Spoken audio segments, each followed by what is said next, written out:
снова из леса. Это ж прям заговор какой-то. Но нет. Прежде чем дойти в магазин, мы, естественно, зашли в лес. Спрашивается, зачем? Вот что я здесь забыла. Смотрите, мужчина идет, а там даже дороги нет. Не видно.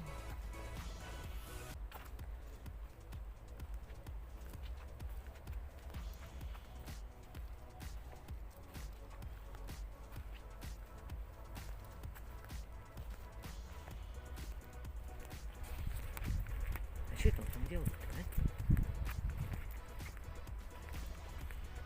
да? Для этого всегда с собой надо все носить. Вооружаться по самой не хочу, мало ли что. Знаете ли. Туманные времена, однако, туманные.